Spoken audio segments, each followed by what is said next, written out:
Bye, bye, bye, bye, bye, bye, bye, bye. Hello, Jody Raynsford. Hello, listener.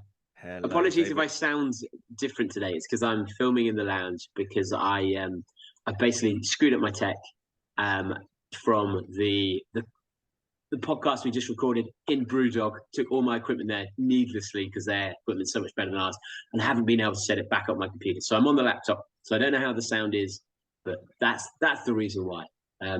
David, how are you? It's as bad as it normally is. So it's absolutely fine. We'll take it. We'll take it. I've got a few updates for you, Jody. I've got a few updates to the list as well. So Jody just forgot we had an interview yesterday, and I did. Luckily, to coincide with that, I had tech issues and spent the first 10 minutes with a sponsor and the guest, then having to figure out what was going on and loading my phone to join the call, to then record, to then realise my phone wasn't charged either. So great introduction to ONCC, sorry. So I don't think they'll be sponsoring us in the future. There's another one to the list. They're the only ones left. There is no one left. But what was quite funny, so I love it when there's conflict without well-intentioned conflict. Ooh. So we were Jamie, who's coming up as a interview in 5 weeks' time. He was really good. He's run across Americas. He's done loads of challenges and is of the Sean Conway, Dave Cornthwaite mold. And his big thing is about. Well, there's this. I love it when there's his thing is about respecting the outdoors, and actually in the UK there are almost too many people for the trails we've got, and so that comes into conflict massively with people who are trying to get people onto the trails. Yes, and so he was saying about how people who just go out and who sleep wild camp is hugely. Potentially could be hugely destructive, really irresponsible. I'm like, because Dave Cornthwaite's he should just get up and go and run somewhere and do a wild camp. And then his big thing was about we're all too focused on the same spots. But the unfortunate, we're all focused with doing the same run. So he's like, instead of doing Everest, do the one next to it. Instead of doing Ben Nevis, do the one, that type of thing. There's enough trail out there, but his sponsors running. I don't remember which one it is. Not running the company. This is awkward. ONCC, who they've got North Face, they've got a whole heap of brands. Runners Need. So their big thing. They've said to illustrate the impact you can have on the environment. They've done a poll and found the top 10 beauty spot locations in the UK. So if anything, they're making it worse. They're advertising. So just say, these are the 10 you've got to run before you die. These are the 10 that we don't want you going to. These are the 10 most beautiful places that you need to avoid. These are incredible beauty spots, incredible spots. And we suggest you just go to the one next to that. But where do you think they are? So it was, I'll read it exactly so you can have a guess and do balance. Think in your head what you think. It's carrying out extensive research into the nation's relationships with the outdoors. They've teamed up with an environmental expert to create 10 images to illustrate what our favourite British running trails, parks and beauty spots could look like if we don't take care of them. The top 10 locations. So what would you say top 10 are? Top 10 locations is it to go for a trail run specifically or just any run? So it says British running trails, parks and beauty spots. Well, that's very broad, isn't it? It's very broad. So I would say South Downs Way's got to be on there, surely. So you're going number 1, South Downs Way? Oh, I don't know if it's number 1. I think something smaller and more popular will be number 1. Let's think.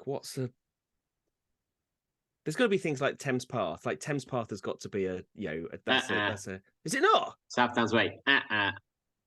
You're very southern centric. Is it like things like Hyde Park or Hyde Park's in there. Hyde Park. Okay, right. So we're looking at that level. Okay. Hyde Park's number 7. All right. So how about Pennine Way? I'm trying to figure out if these are two longer trails. No. Monarch's Way. I'm joking. I don't think that's it there.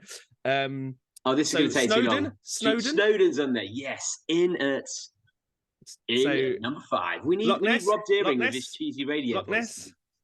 Loch Ness number 1. Loch Ness is number 1. Yeah, I was surprised by that. I'm surprised by that, but it is. You can understand, like, would be beautiful. I've not heard of number 2. Durdle Door. Durdle Door. That's wasn't he in Harry Potter? Yeah. I don't think it was Harry Potter. I think it was in that semi-religious one. The Bible. The Bible's not semi-religious, it's completely religious. Chronicles of Narnia. I'm sure Durdle Door was featured in that. I think it's featured in quite a few things. Isn't it somewhere in Cornwall? Dorset, Jurassic. Dorset, that's Coast. It. Oh yeah, that does look beautiful actually. Yeah, so I suppose places along the Jurassic Coast that are going to be, that will suffer from that. Number 3, Durdle Door as somewhere to run. That's a bit well as parks, beauty spots, running trails. Okay. Sherwood Forest, St Austell's Bay. Which one's St Austell's Bay? Snowdon, Cairngorms, Hyde Park, Brecon Beacons, Bidbury. Bidbury? Oh, that's the Cotswolds. Okay. Oh, Cotswolds. Okay. And St Austell's Bay, Cornwall. Okay. Yep. And I mean, that's a very unusual mix of things, isn't it? Like entire mountain ranges and Hyde Park. Yeah. And in number 10, the whole of the Lake District. Is that the entire county? There's no Peak District on there, which hasn't made the list. Which, given that it's I believe the second most visited park on Earth, surprisingly, it's not made the top 10 of the UK. So there you go. So I thought I'd give you an update on a few. That's an odd list, I've got to say. It is. It is an odd list. But but what do you think? Given that when you go to the lakes, there are trails that are destroyed by tourism over. Yeah. So, what is the answer to? Do we want? Because actually, studies have shown getting people more in touch with nature is a good thing. It's for their mental health, but also for their connection with the outside, and therefore their desire to protect. So, do we want to? Do we need to just start having races on the shitty ones, on the second bests, on the ugly stepsisters? I don't know. I'm not sure that that's necessarily the way to go, because the thing is, what that then does, at least, there are of all the Wainwrights, for example, let's use the 80-20 rule. There's only a few that most people go up. You're talking about things like, Helvellyn, like Cat Bells, you're all going up the same thing. So at least the National Trust can focus on constantly maintaining and repairing a small number of them, as well as. So let's just trash a few and then keep the others pristine. Well, not necessarily. I mean, I think if it's doing races, but the thing is,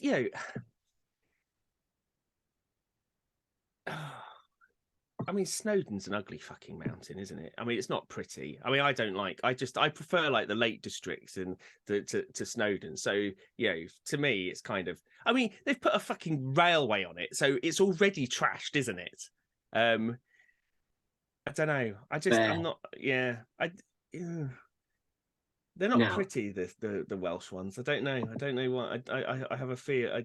I know it's not about being pretty, but I don't know. I feel differently about Welsh mountains than I do about Lake District, which I feel incredibly protective over. But I don't know. I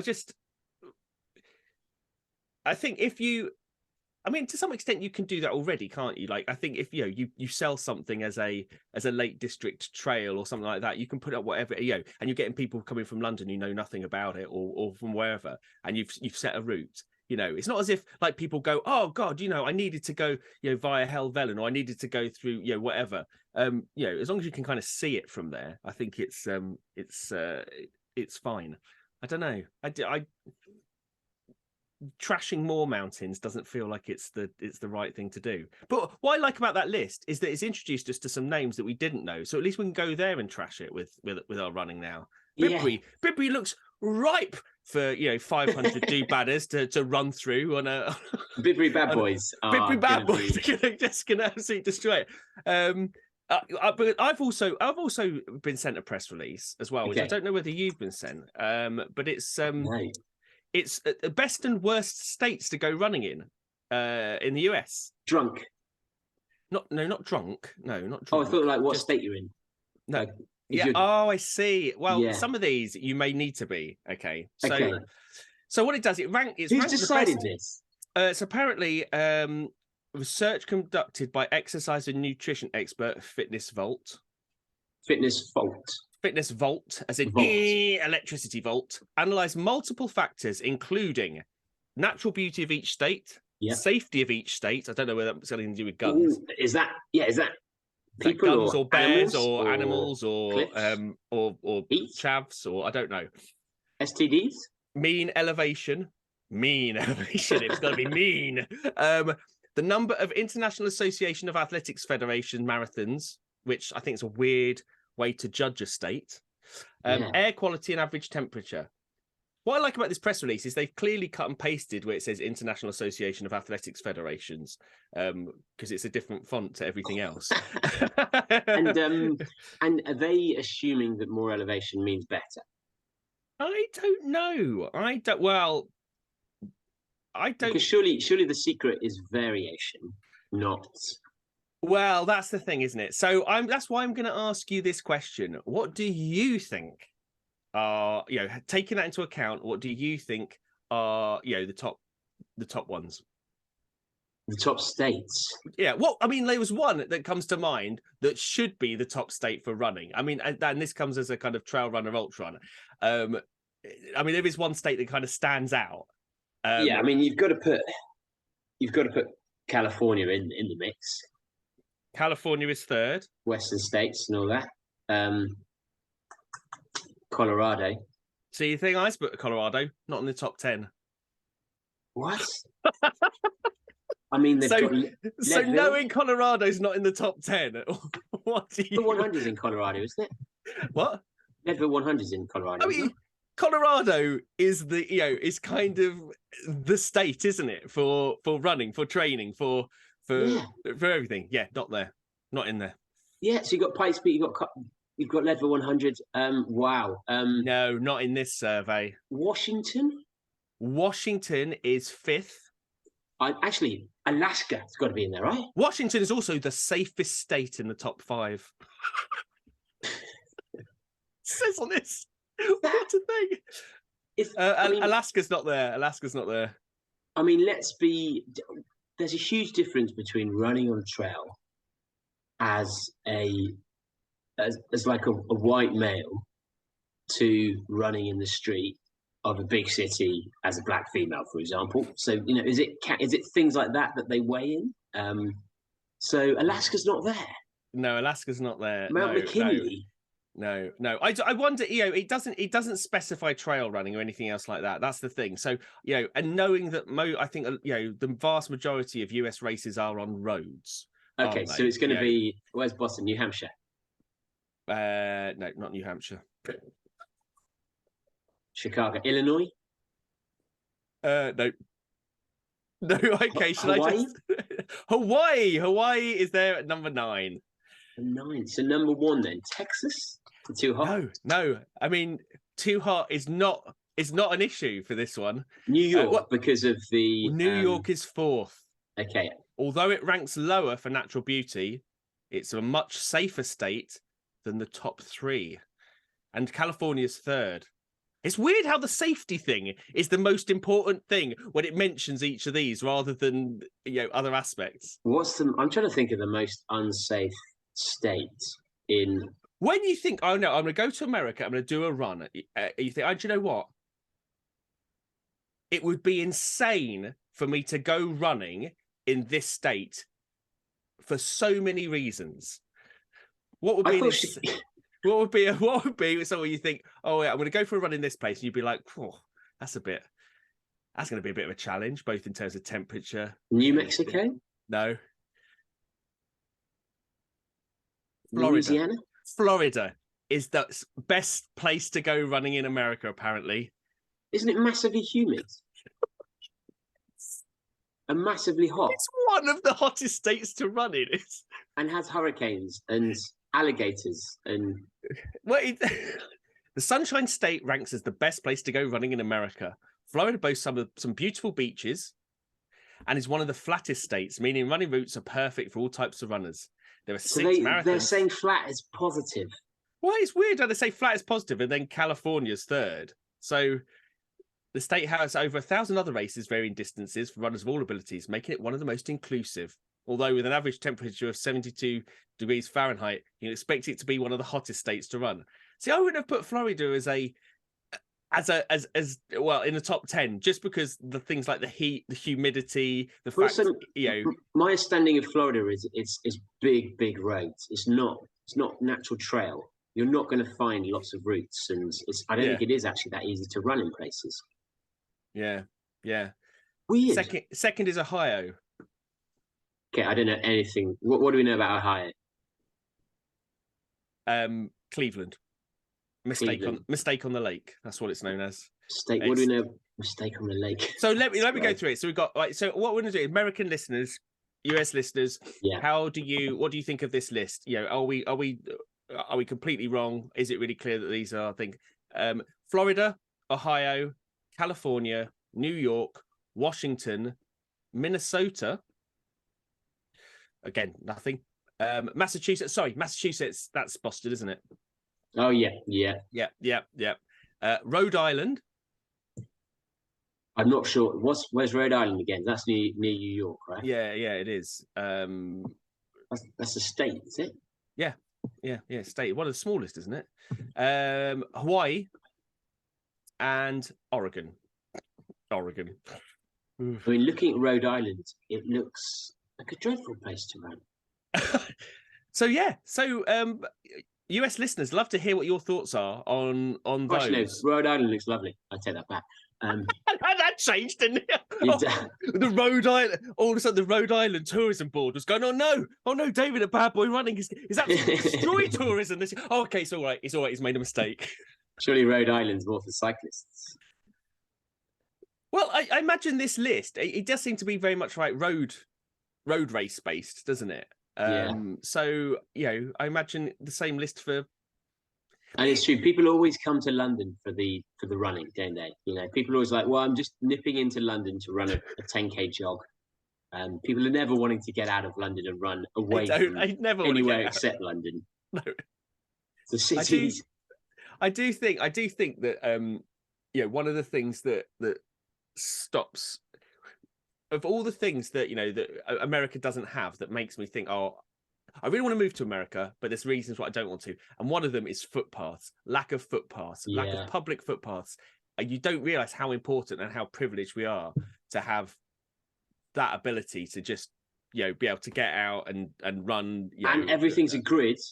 And so therefore you have loads of road crossings and you're not allowed to jaywalk. Yeah, exactly. Yeah. So that, missed that. Yeah, I think I'd miss that if and I think we're lucky to have that. What do you think, our US listeners? Is that a good list? What should be in there? What shouldn't be in there? Have you done races in Florida? Is it actually that kind of heat and humidity is perfect for road races? Are you someone who has a perm that would struggle in the heat of Florida? They haven't taken that into account, have they? They haven't taken in perms, people with perms, as a potential factor in that. That's a very, very good point. Yeah. And do you think these work as PR? But we're talking about it, aren't we? So it must do something. But is anyone going to think, "Wow, this is so useful. I'm gonna look up respect role," or is this more because people will publish it and then it'll be mentioned and it's good for SEO? I think something more like that, isn't it? I don't know. It's weird. Like PR and journalism now is very different, isn't it? The worst rated was. Wait a minute. How can it? the worst rated be South Dakota at 46? I mean, when there's 50 states. Wait a minute, there's an issue here. Oh, no, we are. Kansas. Kansas is the worst. Kansas, really? Mississippi, Missouri, Oklahoma, and South Dakota. If you live in any of those places, do you agree? I mean, some of that, South Dakota probably only has 2 roads, doesn't it? I mean, South Dakota is another one of those. Like, you could probably get rid of it. I don't think anyone else in the world would realize. I mean, I think they should just make one big Dakota, pool their resources, and maybe we'll know what that means. I mean, like the natural beauty score. Where does that? Natural beauty score, elevation score? Yeah, so this is like super easy one. I don't know. It's interesting. If you see this anywhere else, let us know. Where has this ended up? And actually, the more exciting things are the shit places. So, are you from any of those bottom 5 states? And does it suck dick to run where you are, basically? Now, what else have we got to go on? That was beautifully put. Now, we talk about Americans, actually. We know that Americans like to sue. So a heptathlete is suing USA track and field because why? America's different in their setup. So they have Olympic trials, which in some ways is much better than a selection system, but in some ways it's harsher because you can be the best runner for 4 years, and if you don't perform on that one day, you're not going to the Olympics. So during the track and fields, the Olympic trials, it was a massive heat wave, and the officials changed quite a few of the events. So it was in Oregon, home of Nike, and they moved some of the races, for example, the women's 10,000s, the men's 5,000s, and race walks, because the heat was too much. But they didn't reschedule everything, including the second day of the women's heptathlon. So day 2 of the 7-event competition took place mid-afternoon, despite the heat, and it was thought to exceed 120 degrees. So Talia Brooks, who's a top heptathlete and was second place after the first day, she collapsed in the heat. Wow. So she's suing because, and you got to think, she's got a point, right? Yeah. But I don't know enough about what people have signed to know whether it's a 41-page complaint. But they're saying that they did not protect the health, safety, and well-being of competitors, which is true. Well, that is true. If it gets to a state where I think it's different if you've got like a fun run, sort of a casual marathon event, something like that. Casual marathon. Well, like when people are running, I don't mean that in the kind of running casually, but like if it's like London Marathon, for example, like the majority of people are there, that they might be going for PBs, but knowing the weather's going to be difficult, they're probably going to take it, slow down and things like that. The stakes aren't. I mean, this is like if this is a qualifier, the stakes are high. They can't help pushing themselves, and so you have to put in kind of bandwidth there for the fact that you're gonna have people there who are gonna push it to the limit because that's what they do, and so they cannot. The athlete cannot be relied upon to hold back in that situation because it's a vital part of it. You can't say, oh well, just take this one easy because of the weather. It's not going to happen. So it is up to the organizer, to the people who are putting those rules in place to ensure that they are safe. So I think we're going to ask the D-Badders this week. Which race would you sue, and for what spurious reason? We're not saying this one's spurious, but I think that will give better results and funnier responses. Do you have someone in mind who you'd sue? Ooh, I'm trying to think. Any time I've been bitter with, I tell you, actually, obstacle racing. There was so many. You'd have so many races that would just put the front runners through fields of stinging nettles, or they take you down a ploughed farmer's field that you just break your ankles, and it was horrific. Or and I think of exactly who they were. One of them, very well known, Joe led race series, shall we say, and or things like they just chop down. They take you into a woods, really thick woods, and just chop down a few trees so that underfoot, it was the stumps of trees that you couldn't see. It was wood everywhere, and it's where I did my ankle. Remember the ankle situation? Yeah, that's 7 years of joy for the podcast. 3 years of dullness. So yeah, things like that, I'd say. But I'm sure there'd be other races where OCR got the stuff that OCR got away with. Which just because it's a sufferfest. It's supposed to be painful. You're like, I don't know. It doesn't feel like you're fulfilling your care of duty. We want people to hate ways. this. Yeah, so we want people to hate this. Yeah. I love that though. You can tell you in America it's a 41-page complaint. I mean, can you imagine? Can you imagine how that reads? And what will happen? Yeah, I mean the joy of that. And then what will happen if the court decides? Does this mean a rerun of the trials, or does this mean they're allowed to go, or does this just a payoff? Yeah. Now I've got some interesting news. This feels like real buzzy, but it's not. And it ties in. So for those who haven't listened to the A to Z, real buzzy. We've talked about real buzz quite a lot, actually. Buzzing about the buzz. So if you haven't listened to previous Christmases or the A to Z of Bad Boy Running, then real buzz is one of the worst clickbait, terribly researched, useless, like dangerous information style. It's basically the precursor to Bad Boy Running. Yes, indeed. Where they talk about clever ways in which you can use energy, and one of them was like cleaning the house, wrapping your shopping. Oh my God!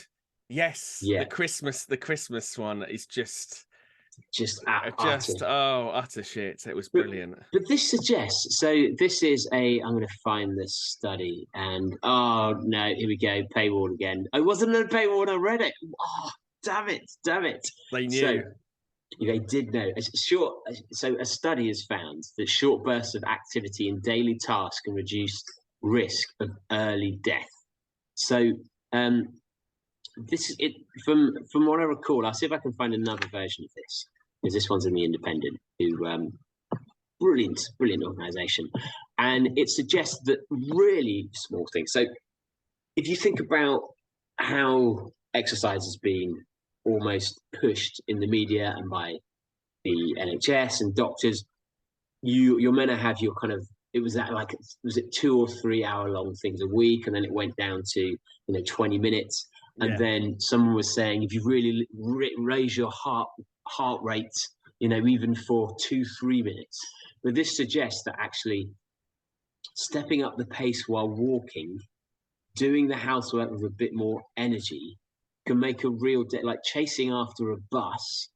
Small things like that, 3 or 4 1-minute bursts of activity during daily tasks is associated with big reductions in the risk of premature death, especially from cardiovascular disease, scientists claim.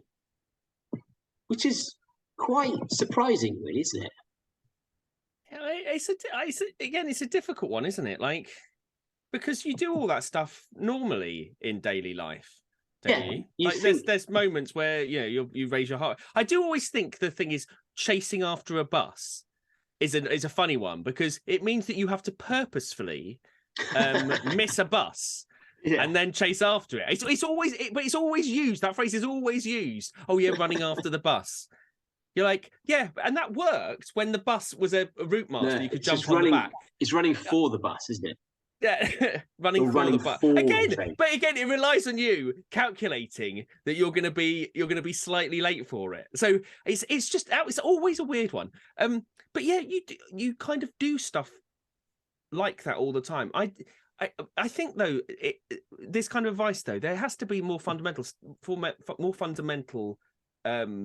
issues at stake, because even when people were going into offices and commuting and stuff like that, people saying that you weren't getting enough exercise, but at least you were getting up from your house and you were commuting and you were walking somewhere and you were going and you were in an office and you were walking around, stuff like that. Now we sit like for hours and hours and hours in our homes, not doing anything. I mean, like, so it's really difficult to see how, even when, you know, we, before like 2000, we had the pandemic and we were having issues there, and it was what 5 times 30 minutes of raising your heart rate a week or something, and that still wasn't working, or that advice wasn't working. To say that now we've all become much more sedentary, we're sitting down a lot longer, we're at screens a lot longer and things like that, and so 2 or 3 minutes every now and then, it feels as though, like, you know, I don't know, I feel at least the 10,000 steps thing has kind of some element to it that does make sense. You know, and also that actually motive, because this suggests that there are some people that don't do anything. So they did the study, and I found this at UCL. So they recruited 25,000 participants from the UK Biobank study, which is quite a lot. I mean, that's a good size, right? And they reported that they did not have any leisure physical activity or recreational walking more than once a week. And to ensure that, they gave the participants wearable fitness trackers, similar to smartwatches, which they wore on their wrists for a week.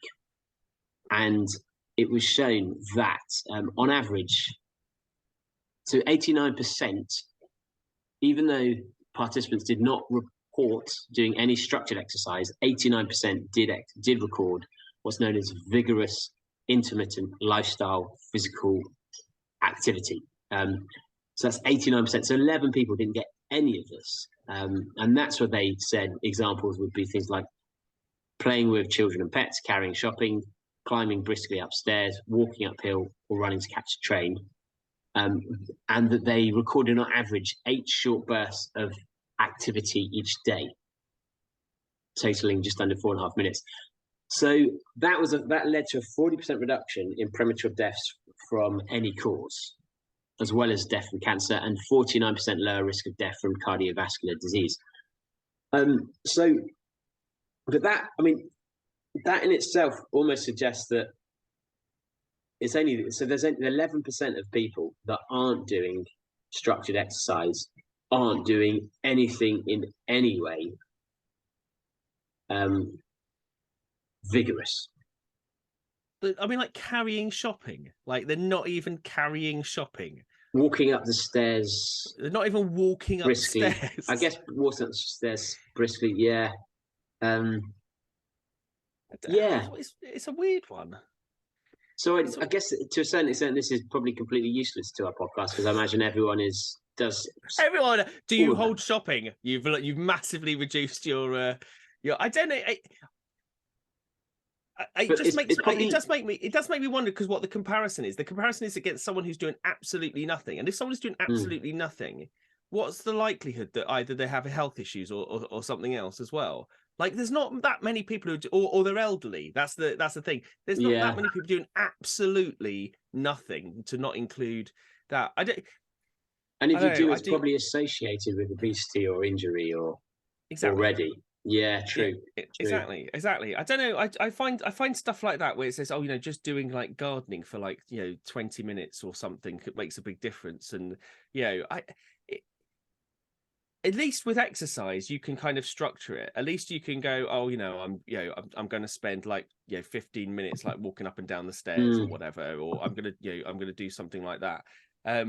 The danger with stuff like this, it gives the impression that you are doing something when you're likely not, isn't it? Like, you think, because my parents and stuff, they'll be like, oh yeah, we walked into to the shops and stuff, and then we walk back, and they get the amount of miles it takes them. Like, they go, oh yeah, it was about 8 miles. I'm like, it's about so now I have to a the shops or whatever. But then you kind of think you've done stuff, and I think that's the challenge, isn't it? You think when you hear advice like that, it's like when people say, oh, you can, it found out that you can have bacon and butter and all sorts of stuff. And people go, yeah, great. Thanks for validating what I'm doing. I'm not going to take any other action, but I'm just going to carry on, with that lifestyle that I've always had.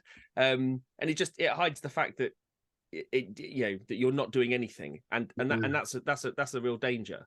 So I don't true. know, Actually, it's a bit, again, it's kind of, I always think science stories have always been clickbaity. They've always been there to, always with these percentages. Oh, if you eat this, then it increases it by 13%, or you reduce the risk of something by a certain percent. And you're like, well, what was the risk in the first place? They never say that. They never say what is the risk in the first place. They never say, like, what, to that particular. Well, this was of overall death. So, I guess it's just raise your heart rate every day. That's what we need to tell people. Raise your heart rate, exactly. That's it. Yeah. Raise your heart rate. Eat better. Don't eat shit. Like, it's just, there's not. Yeah. And it's difficult, isn't it? And we've got some good news. Shall I hold it for next week? At the Olympics where Vincent Matthews held out his clenched fist in the 1972 Olympics. Yeah. So IOC on trend. They're up there with FIFA. They've decided to rescind his lifetime ban.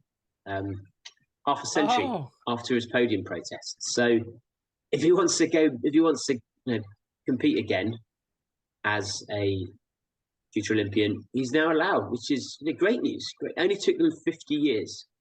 Fucking hell.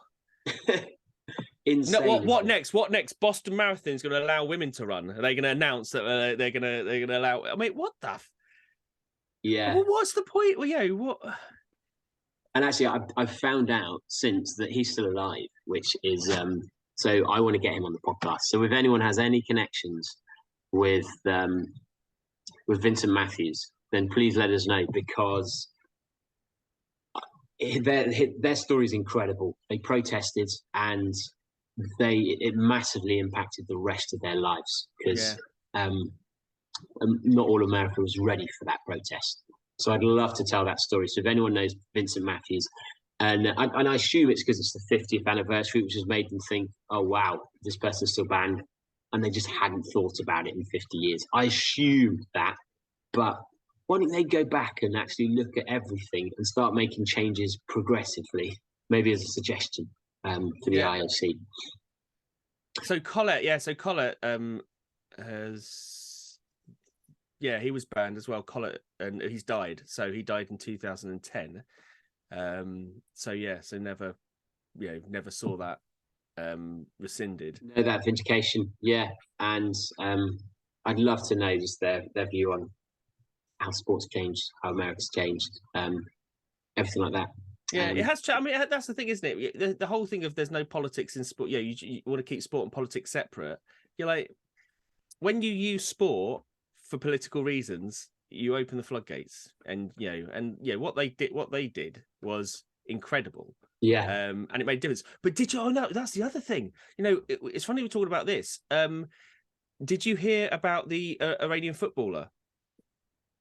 No. Who is sentenced for execution for campaigning for women's rights at the Amir Nazir Azadani, facing execution amid anti-government protests in Iran. Sentenced to execution for campaigning for women's rights. I mean, wow. That is crazy.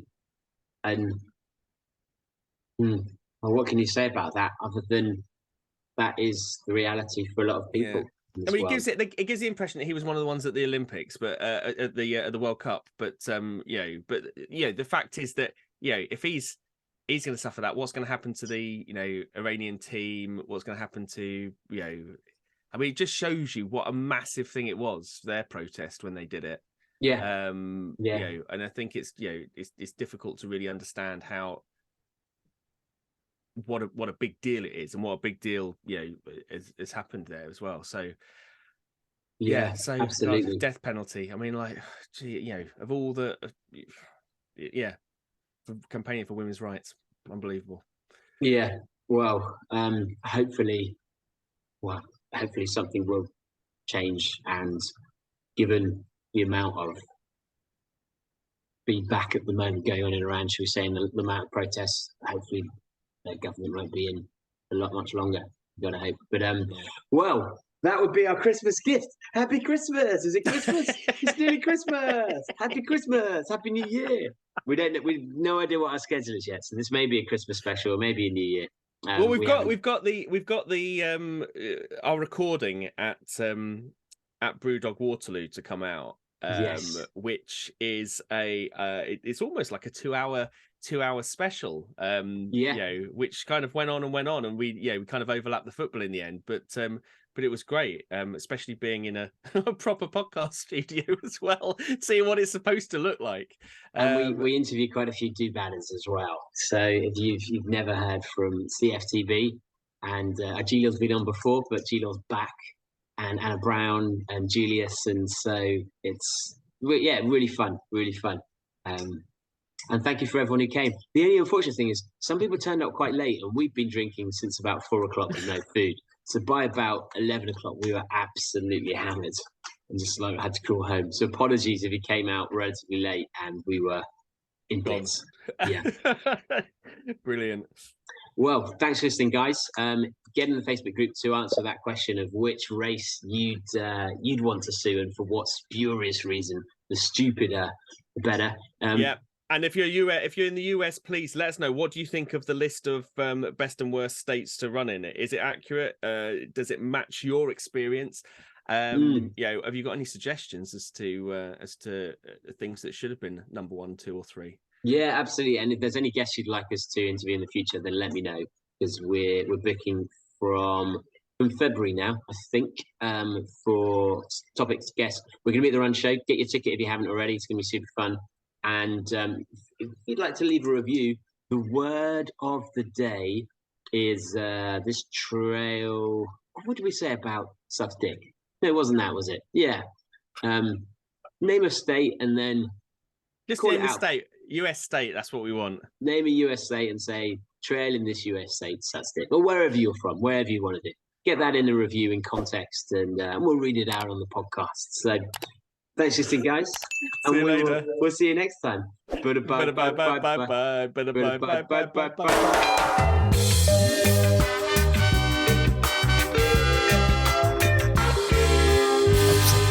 you, buddy.